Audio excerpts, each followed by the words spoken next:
சொல்லக்கூடிய 9ஆம் வீட்டுக்கு அதிபதி 10ஆம் வீடுன்னு சொல்லக்கூடிய ஜீவனத்தை பார்க்கிறார். எந்த வீடை நாம் எங்கு உச்சமடைகிறோமோ அதே வீட்டை குரு பார்க்கிறார். இதுக்கு பேர் என்ன அப்படின்னா ஜோதிடத்தில் தர்ம கர்மாதிபதி யோகம்னு சொல்லக்கூடிய ஒரு ராஜ யோகம்.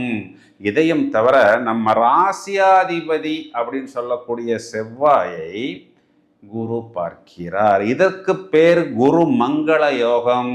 அப்போ குரு உச்சம் நமக்கு கேந்திர ஸ்தானத்துல அப்படின்னா அதற்கு பேர் ஹம்ச யோகம்.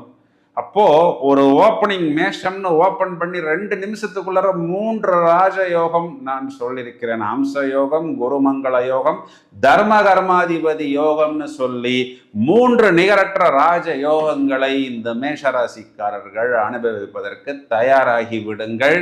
கிட்டத்தட்ட நம்ம